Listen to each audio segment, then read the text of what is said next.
There is no doubt that culture is a significant factor to the failure and success of nations of the world, which I say is relative. Welcome to Let's Talk, and thank you for always being part of the show. My name is Olujoke Musako, and my guest for today is His Royal Highness Olufemi Ogunleye, the Towulade of Akinyele, Ogun State, Nigeria. And our topic of discussion is cultural change in the 21st century. Stay with us. So, Kabiyesi, let me congratulate you first on your recent achievement as regards the former president of Nigeria, Chief Olusegun Obasanjo, acquiring a land in Akinyele to actually cultivate avocado. I would say that is an additional progress for the community, which will also bring a form of employment for your people. Congratulations once again. Thank you very much, Joke. Well, we are lucky to still have a person like the former president of Nigeria, Chief Olusegun Obasanjo, who is an ardent of agriculture mainly, and is doing a good job by acquiring more land in our area to plant avocado so as to produce for an export business. It will provide job, it will enlighten us, it will give us a better economy within the area. That's for that. Thank you very much. You're welcome, Kabiyesi. Now, as the introduction goes, is a cultural change in the 21st century. Now, my first question is, do you agree that culture is or will be the driving force of the 21st century? Well, we cannot run away from culture being an important driver for development all over the world. There's no way you will run away from things that belong to us in terms of our culture and our heritage if we really want to develop.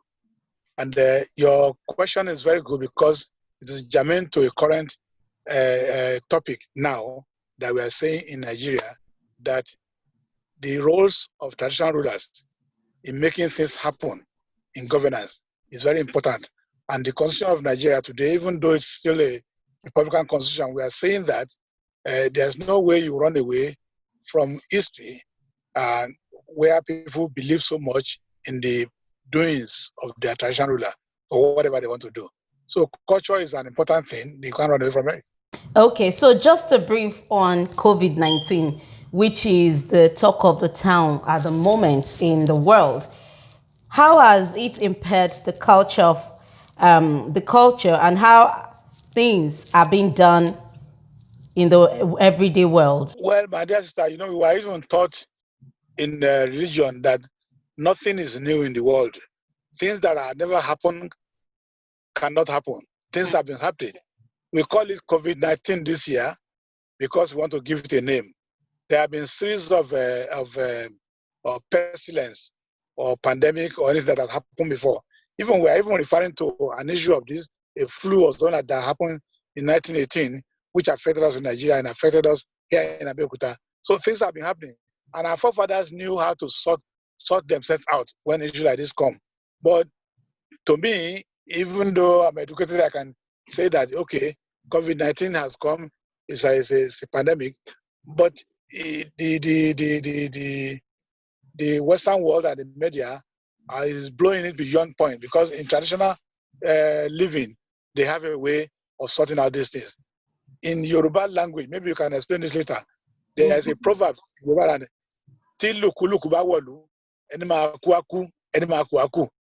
if a very serious pestilence enters into a city, those who die will die, those who will live. It means this thing, something like this have been there before, and they have a way that they can really keep it off them. Okay, thank you so much for that. Now, looking at the rate at which technology has taken the lead role in connecting the world, to what extent has technology made the society a global village, and what are the likely impediments? Oh, for sure. We are happy that we have the kind of high tech we have now. Just like you have said, it has really making the world a global village, because things are done everywhere. is seen everywhere. I'm in a rural area, for instance. I live in a village, but everything that is done any part of the world is seen easily. The only disadvantage there is that things that happen so in some places without people knowing the background of their people and how that thing happen. Everybody believe that what happened in America should happen in Nigeria or happen in our village. It may not be so because our own environment is quite different. That's the only disadvantage I see there. Otherwise, the technology is doing so well. It's uniting us together. It's making us to know what changes happen either in weather, in life, in dressing, in food, and everything. But to copy it, hook, line, and sinker is the disadvantage that I see. Now, if you don't mind, would you like to outline those disadvantages of this technology, like you just referred to as we shouldn't copy it hook, line, and sinker?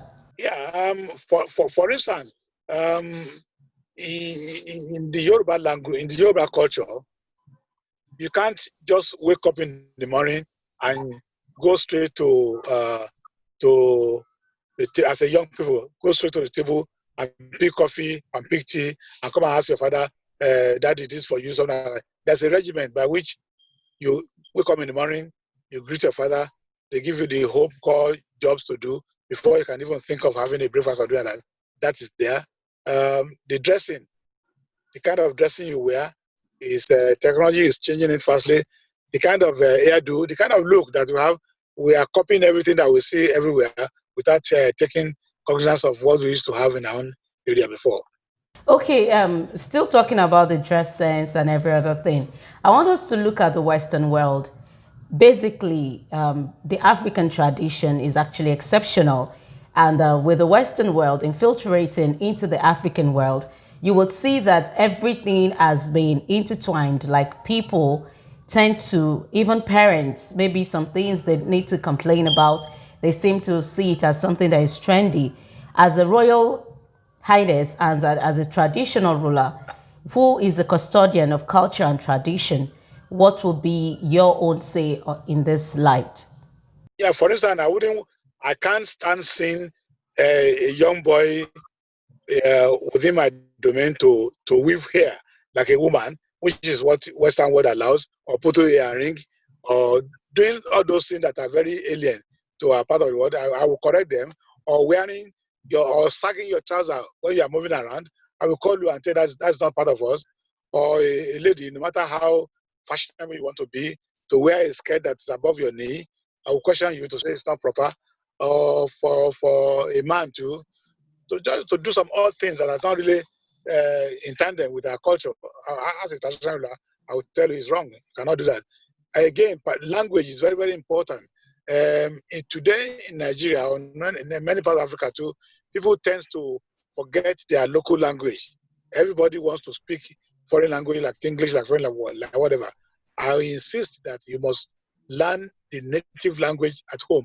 Speak the language to your children so that they can grow with it. There's great knowledge, there's great pride, there's great opportunity in knowing exactly where you come from and know your language. Identity is very, very important for anybody. If you lose your identity, either through language or through culture, then you are nobody. Identity is very, very important.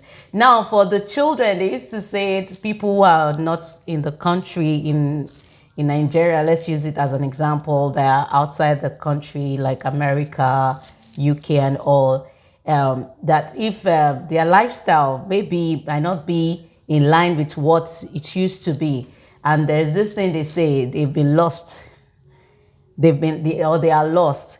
Now, for parents, I want you to know that from during your own time, you people were able to hold on to the tenets of what your parents passed on to you. But in this world, as things are moving, changes are being made in the cultural setting of the world, where some people decide they don't want to have children and they don't have it. Some says they don't want to have husbands or wives and they don't have it. But then it is a compulsory thing that if it is not done, parents will begin to be agitated about what is going on in the life of their children.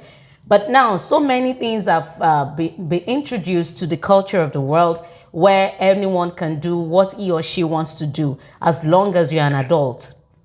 Now, with where we come from, we know that it is very, very important. So as a traditional ruler, how would you encourage or advise the young mothers who did not have the opportunity to have the ancient parents as parents? I would say ancient because for me, when I have my own kids and my own training with my kids will be different, and the one my children will give to their children will be different, unlike the one my parents gave to me. Because right now, basically, I've seen a whole lot of things, and maybe some things about me has been adulterated.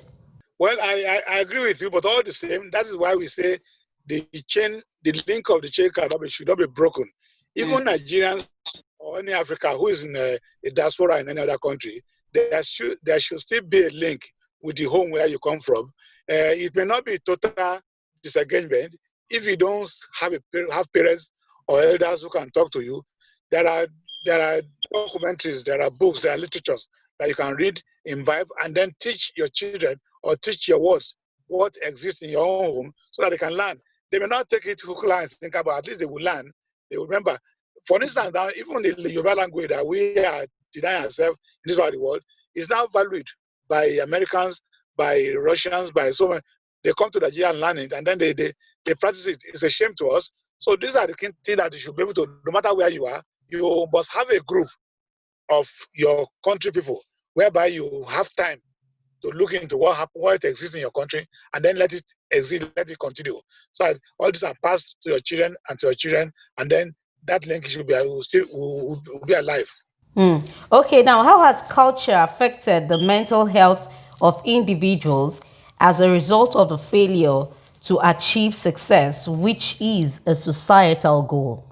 Well, culture, no doubt about that, will have some bearing in making success of whatever you do. For instance, the stigma. If somebody has a mental problem, uh, in our own culture, there's that kind of stigma that you take to where they will look after him or her, and then. But now, that's an advantage from the Western world that you don't allow that stigma to come by, because everybody has the right to live well, to education, to good health, to whatever. So that's an advantage as far as the technology is concerned and the modernity.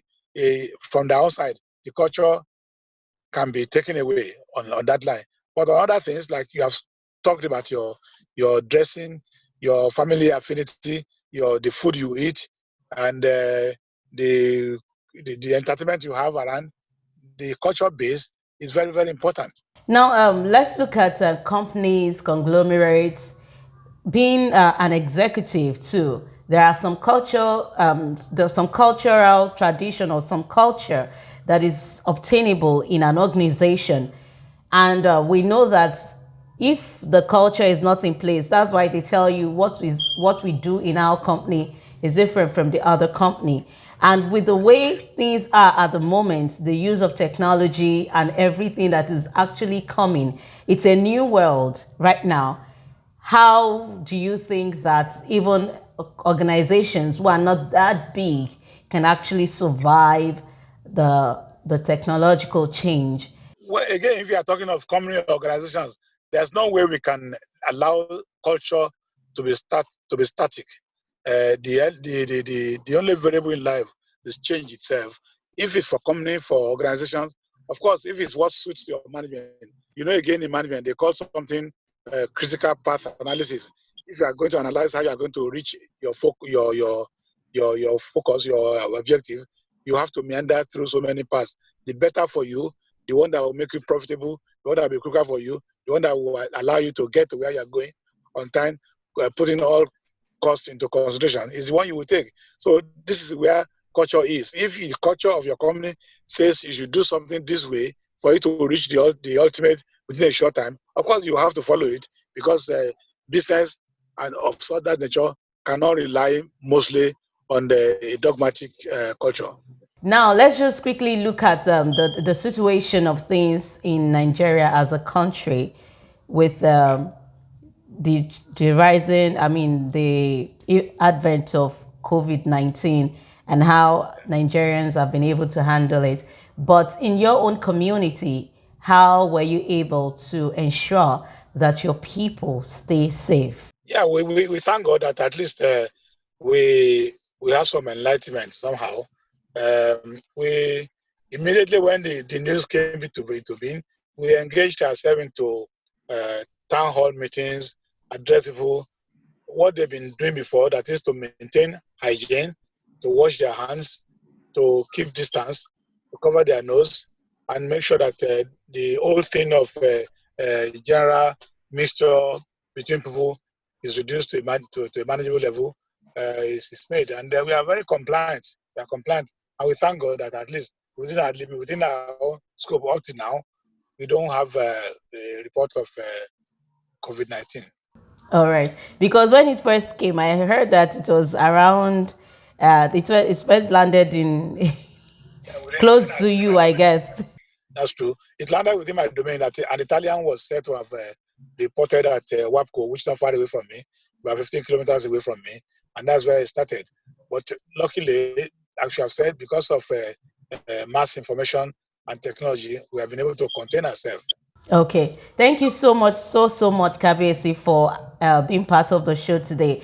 Perhaps you have something you would like to say to the young ones, to the people as regards culture and tradition, the way of life, and how to actually face and overcome what may come our way, even as a new way of life begins. Well, Joke, I must thank you very much for this creativity and initiative, because it's very good of you to have even thought about this kind of a medium, which can go a long way to educate our people worldwide.